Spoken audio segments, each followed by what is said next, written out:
नमस्कार, स्वागत है आप सबका। आप देख रहे हैं प्रिय रंजन भारती रिपोर्ट्स और मैं प्रिय रंजन भारती।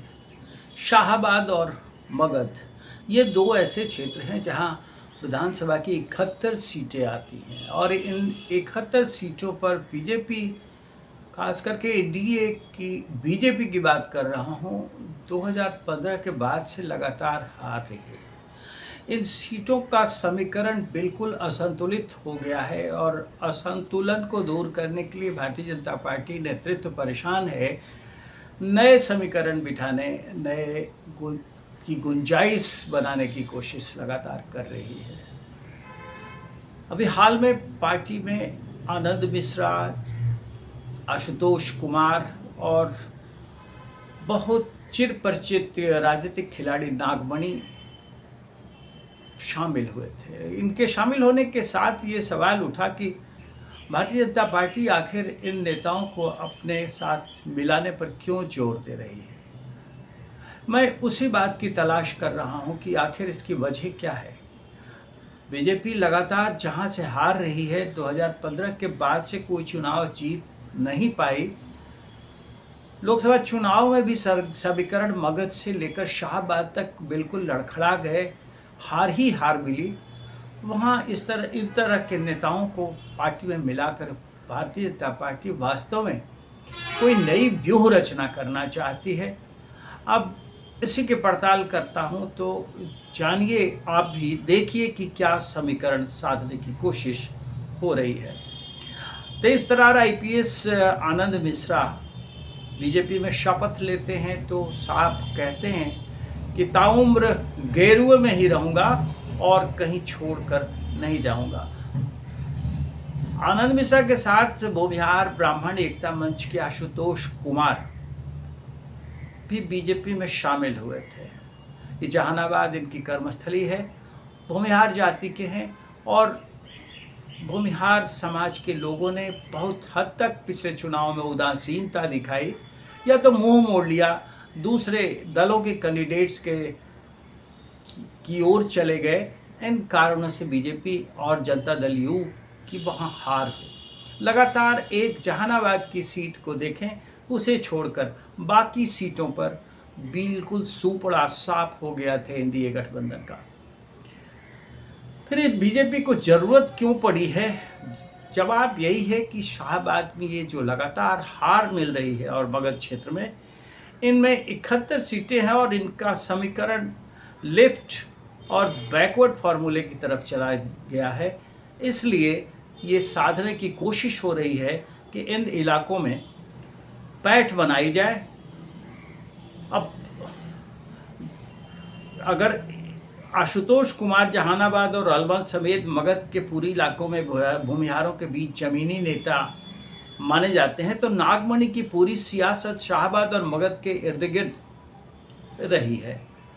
एनडीए 2015 के बाद से लगातार जहां हार रही है, वहां नागमणि जैसे नेता क्या कर पाएंगे, ये भी एक बड़ा सवाल है।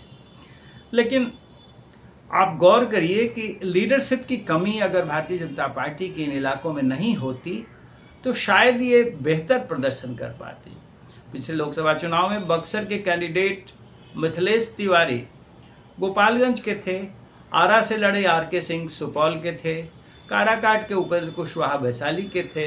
इसके उलट महागठबंधन के सभी कैंडिडेट लोकल थे, स्थानीय थे। इसका खामियाजा भुगतना पड़ा एनडीए को। शाहाबाद में उस कम्युनिटी के वोट भी नहीं मिल पाए जिसके कैंडिडेट को गठबंधन से चुनाव लड़ाया गया था। पार्टी पर इसका निगेटिव असर पड़ा। शाहाबाद के इलाके में कुशवाहा कम्युनिटी हार जीत तय करने में अहम फैक्टर है। काराकाट लोकसभा सीट पर ही 1 लाख से ज़्यादा कुशवाहा वोटर्स हैं। 2015 से पहले एनडीए का वोट बैंक कुशवाहा समाज रहा है। 2024 के लोकसभा चुनाव में लालू प्रसाद यादव ने कुशवाहा कार्ड इस्तेमाल किया। महागठबंधन ने 7 कुशवाहा कैंडिडेट को टिकट दिया, इनमें 2 शाहाबाद में थे। ये एक्सपेरिमेंट बहुत हद तक कामयाब रहा और कुशवाहा वोट एनडीए से ज़्यादातर छिटक गए। शाहाबाद की 2 सीटों काराकाट से भाकपा माले के राजाराम सिंह कुशवाहा और औरंगाबाद से राजद के अभय सिंह कुशवाहा चुनाव जीत गए।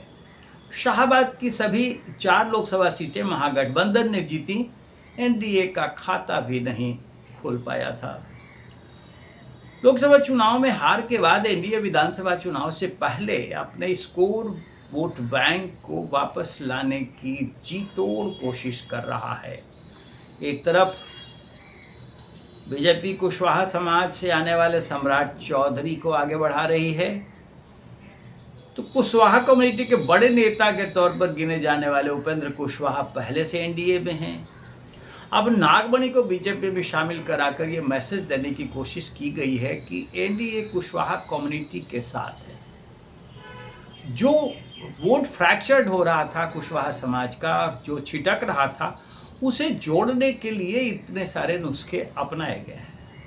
अब सवर्ण युवाओं को पाले में लाने की कोशिश के तहत ही अगर आप देखें तो आनंद मिश्रा ब्राह्मण कम्युनिटी से आते हैं, आईपीएस की नौकरी छोड़कर राजनीति में आए थे। पॉलिटिक्स की शुरुआत से ही वे युवाओं के बीच पॉपुलर रहे, लेकिन उन्होंने वहाँ बक्सर से चुनाव लड़ करके बाजाबता जीत तो नहीं हासिल की, समीकरण बिगाड़ दिया था। और समीकरण बिगड़ने की वजह से ही लोकसभा चुनाव में बक्सर से बीजेपी की हार हुई और आरजेडी के सुधाकर सिंह की जीत हो गई थी। इसका असर आरा पर भी पड़ा, जहां आरके सिंह भारतीय जनता पार्टी के बड़े नेता और केंद्रीय मंत्री रह चुके, उनको चुनाव में हार का सामना करना पड़ा था। अब आनंद मिश्रा बीजेपी में आए, इसके साथ साथ आशुतोष बिहार में सवर्ण आरक्षण का मुद्दा उठाने वाले नेताओं में शामिल है। तो जहानाबाद और मगध का इलाका इनके प्रभाव का क्षेत्र है, इसके लिए कई बार आंदोलन भी किए इन्होंने। इस वजह से ये युवाओं को अपनी तरफ गोलबद्ध करने में कामयाब रहे हैं। उनकी गिनती भूमिहारों के मुद्दों को मजबूत तरीके से उठाने वाले नेता के बीच में है। इस वजह से सवर्ण युवाओं का बड़ा तबका इन्हें सपोर्ट करता है। बीजेपी इन दोनों का फायदा विधानसभा चुनाव में उठाना चाहती है। इसके अलावा अगर गौर करें तो बिहार में जातीय समीकरण ही सबसे बड़ा निर्णायक फैक्टर होता है। बीजेपी बिहार में लगातार इस पर प्रयोग कर रही है। लालू यादव की सरकार में पार्टी ने नंदकिशोर यादव को आगे बढ़ाया। नंदकिशोर यादव समीकरण को प्रभावित करते हैं। वो सीधा एक पुराने खांटी नेता हैं आरएसएस और बीजेपी के। उनका एक अपना प्रभाव क्षेत्र है, रुतबा है, और उनके विधानसभा अध्यक्ष बनाए जाने से पार्टी ने एक बड़ा संदेश देकर यादव समाज में अपनी पैठ बनाई है। इसके साथ साथ नित्यानंद राय का उभार हुआ। हालांकि वे यादव को नहीं तोड़ पाए, लेकिन नीतीश कुमार सत्ता में आने के बाद यादव कम्युनिटी के खिलाफ सभी पिछड़ी जातियों का जो ध्रुवीकरण कर दिया था, उसका तेजी से असर दिखा गया। अब बीजेपी यही प्रयोग करके शाहाबाद और मगध में खोई हुई जमीन हासिल करना चाहती है। इससे पहले पार्टी इसी इलाके से आने वाले संतोष सिंह को कैबिनेट मंत्री बना चुकी है। सुनील पांडे के बेटे विशाल प्रशांत को पार्टी ने पहले ही तरारी से चुनाव लड़ाने का ऐलान करा दिया और फिर वो तरारी से जीतकर विधानसभा में पहुंच भी गए। ऐसा करके मगध शाहाबाद में भूमिहार, ब्राह्मण, राजपूत और कुशवाहा सभी कम्युनिटी के नेताओं को जगह देकर एक संदेश अपने मतदाताओं के, अपने वोटर वर्ग में देने की भारतीय जनता पार्टी ने भरपूर कोशिश की। अब ये गौर करने वाली बात है कि ये नागमणि के आने से नागमणि कई दलों का सफ़र तय करके 324 डिग्री का कोण पूरा करते हुए वो भारतीय जनता पार्टी में वापस आए। कई केंद्र में मंत्री भी रहे और वो उनकी पत्नी चित्रा देव सिंह भी प्रभावकारी नेता रही हैं, वो भी बिहार सरकार में मंत्री रही हैं। लेकिन ये कितना प्रभाव छोड़ पाएंगे, इनकी एक अपनी पार्टी थी, उस पार्टी का विलय करके ये भारतीय जनता पार्टी में आए, कितने प्रभावकारी होंगे और इसकी गारंटी क्या होगी कि ये फिर भारतीय जनता पार्टी को अपना अवसर साधने के लिए छोड़ नहीं देंगे। हालांकि इसकी उन्होंने पूरी तरह से इसका खंडन करते हुए संकल्प किया है कि वो ताउम्र बीजेपी में ही रहेंगे। लेकिन राजनीति में कहने की बात कुछ और करने की बातें अलग हो जाती है। फिलहाल ये समीकरण नागमणि, आनंद मिश्रा और आशुतोष के बहाने से भारतीय जनता पार्टी जो साधने की कोशिश कर रही है, बिहार में एनडीए का उससे फायदा हो, ये उम्मीद की जा सकती है। लेकिन अभी समय बाकी है। किस तरह से कैंडिडेट उतारती है भारतीय जनता पार्टी और किन सीटों की हिस्सेदारी उसे मिलती है गठबंधन में, ये पहले तय हो जाना महत्वपूर्ण होगा। इसके बाद उम्मीदवारों की बिसात कैसे बिछाई जाती है, ये ज़्यादा दिलचस्प होगा और उसी के आधार पर गणना संभव हो सकेगी कि कौन उम्मीदवार कहाँ से जीत रहा है और किस तरह का समीकरण वहाँ प्रभावकारी हो रहा है। आज बस इतना ही। हम आपसे निवेदन करेंगे कि हमारे इस वीडियो पर अपनी प्रतिक्रिया कमेंट बॉक्स में जाकर ज़रूर दीजिए और ख़ासकर प्रियरंजन भारती रिपोर्ट्स को अब तक सब्सक्राइब नहीं किया है तो सब्सक्राइब करिए, लाइक कीजिए, शेयर कीजिए।